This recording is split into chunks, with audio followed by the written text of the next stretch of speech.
বন্দে পুরুষোত্তম, বন্দে পুরুষোত্তম, বন্দে পুরুষোত্তম। পরম প্রেমময় দয়াল শ্রী ঠাকুর অনুকূলচন্দ্র রাতুল চরণে আমার কোটি কোটি প্রণাম। ইষ্ট পরিবারের সকলের চরণেই আমার কোটি কোটি প্রণাম। এবং আমার প্রিয় ইষ্টপ্রাণ দাদা মায়েদের আনন্দিত জয়গুরু। তো আমি এখানে শ্রী শ্রী ঠাকুর বলেছিলেন যে শয়তানকে কিভাবে জয় করা যায়, তার কৌশলটা। তো এটি তথ্য সংগ্রহ করেছেন পরিমল দাসদা। তো সেটা আমি আপনাদের পড়ে শোনাচ্ছি ঠাকুরের কথাটা। চারিদিকে যখন অনাচার, প্রতারণা, হিংসা ও স্বার্থপরতার আগ্রাসন, তখন অনেকে হতাশ হয়ে বলেন চারিদিকে শয়তানের রাজত্ব চলছে। তরঙ্গজিদ্দার এই উক্তির মধ্যে সেই ব্যথা ও বোধেই প্রকাশ পেয়েছে, কিন্তু শ্রী শ্রী ঠাকুর অনুকূলচন্দ্রের উত্তর ছিল গভীর, বাস্তব ও শিক্ষণীয়। শয়তান থেকে যদি বেশি শয়তান না হও, সে শয়তানিতে শয়তানকে হজম করতে পারো, তাহলে পরিক্রম হলো না। এই জন্য ডিপ্লোমেসি মানে কূটনীতি ও চাই। শয়তানকে যদি কাবিজ আনতে হয়, তবে সবসময় সোজা পথে হয় না। শয়তানের বুদ্ধির উপর বুদ্ধি খাটান লাগে। আলোচনা প্রসঙ্গ 20ম খণ্ড, পৃষ্ঠা 217।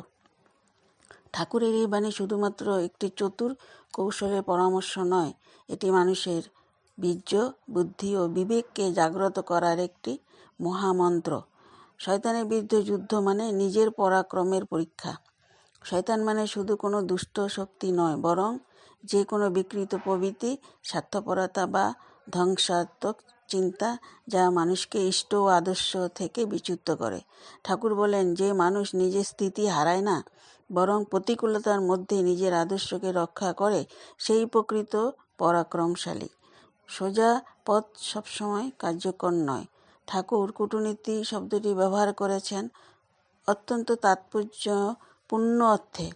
তিনি বোঝাতে চেয়েছেন, শয়তানকে দমন করতে হলে শুধু নৈতিকতাই নয়, বুদ্ধি, কৌশল ও ধৈর্য প্রয়োজন। শয়তান যদি ধূর্ত হয়, তবে তাকে পরাস্ত করতে হলে তার চেয়েও সূক্ষ্ম বুদ্ধি চাই। অতএব সত্যের পথে চলতে গিয়ে মুখ্যভাবে সরল থাকা নয়, বরং ইষ্টনিষ্ঠ কৌশলী হওয়াই শ্রেয়। শয়তানকে হজম করা মানে কি? তো ঠাকুর ব্যবহৃত শয়তানকে হজম করা শব্দটি গভীর প্রতীকী, অর্থাৎ শয়তানের প্রভাবে নিজের সংযম, শান্তি বা ন্যায়ের অনুভব যাতে নষ্ট না হয়, বরং তার দুষ্টতাকে নিজের কল্যাণে পরিণত করা। যেমন বিষধর সাপের বিষ ওষুধেই পরিণত হয়, তো তেমনি শয়তানের প্রভাবে সজাগ ও শক্তিমান হওয়া মানে হজম করা। শয়তানকে জয় করার পথ ইষ্টভক্তি ও কৌশল। ঠাকুর সর্বদা বলেছেন, ইষ্টে লাগো, ইষ্টে থাকো, ইষ্টে ঢাকো।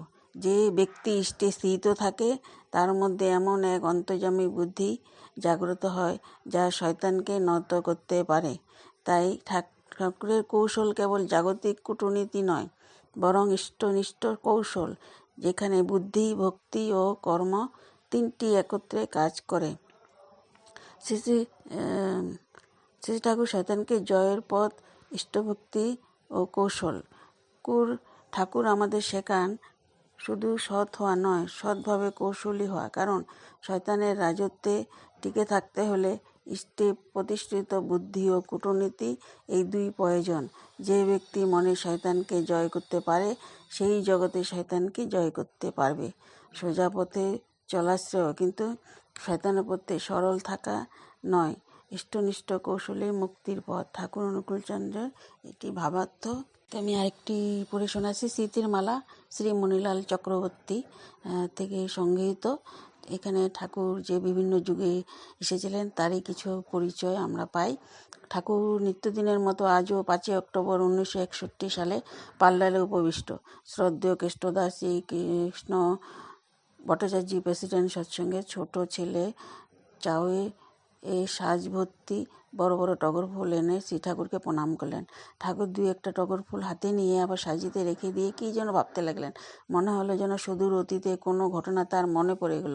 তিনি বলতে লাগলেন, সুরজ নদীর তীরে এমন টগর ফুল ছিল, অনেক টগর গাছ, এখানে একটা টগর গাছ, ওখানে একটা টগর গাছ, বনে যেমন হয়। প্রভাতী সূর্যের কিরণ এসে পড়তে সাদা সাদা ফুলগুলির উপরে ভারী সুন্দর দেখাতো লালচে। আবার সূর্য যখন ডুবত নদীর তীরে অপূর্ব শোভা ধারণ করত। অস্তগামী সূর্যের আভায় সব লাল টকটকে হয়ে যেত। নদীর পাড়ে পাথর ছিল অনেক, সেইগুলিও বেশ সুন্দর মসৃণ উঁচু নিচু। তার মাঝে একটা বড় বাঁশঝাড়ও ছিল। নদীতে প্রচুর জল ছিল, সুগভীর নদী। মেয়েরা সব মাথায় করে জল নিত, কাঁধে নিত না। আমি সেই জায়গায় গেলে এখনও চিনব। এই জন্য ঠাকুরের পূর্বজন্মের স্মৃতি। পুরুষোত্তম শ্রী রামচন্দ্র সুরজ নদীর তীরে এক সময় থাকতেন। টগর ফুল দেখে ঠাকুরের সেসব কথা কি মনে পড়ে গেল? উল্লেখযোগ্য, এই ঘটনার পরে ঠাকুর আশ্রমে টগর ফুলের গাছ লাগানোর ইচ্ছা প্রকাশ করেন। আর পরবর্তী বছরগুলিতে বহু টগর গাছ সারা আশ্রম জুড়ে লাগানো হয়েছিল। কত ফুল ফুটলো! দয়ালের আনন্দ দেখে কে! ঠাকুর আরও বলে যেতে লাগলেন, আমি আরেকটা জায়গায় ছিলাম, সেখানে পাহাড় ছিল। আমি সেখানে খোদার চরণ করুণভাবে প্রার্থনা জানাতাম। তো সেই পাহাড়টার চারদিকে আরও 3-4টে পাহাড় ছিল। আমি সেখানে একটা পাথরের উপরে গিয়ে বসতাম। সেই পাথরটার উপরে বসতাম, তার লতায় ঘেরা ছিল। লতায় লতায় মিলেই গেছে, ঝর্ণাও ছিল, জলও পড়ছে। আমি সেখানে বসে একা একা বহুদিন সাধনা করেছি। যে হিংস্র জীবজন্তু সেই পাহাড়ে ছিল। আমি সেখানে খোদার চরণ করুণভাবে প্রার্থনা জানাতাম। ওই অঞ্চলে গেলে মনে হয় এখনও সব চিনতে পারবো। এখানে কি দয়াল ঠাকুর হেরা পর্বতের কথা বলছেন? রসুল হেরা পর্বতে গিয়ে বসতেন ও খোদার উদ্দেশ্যে প্রার্থনা জানাতেন, জানি না এই মহামানবকে।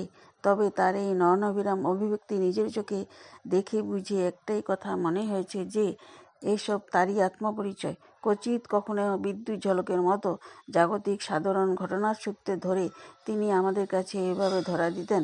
উপস্থিত পরম সৌভাগ্যবান যৎসামান্য ভক্তমণ্ডলী যেন সেই টাইম মেশিনের যাত্রী। আজ সেই দৃশ্য স্মৃতিতে উজ্জ্বল।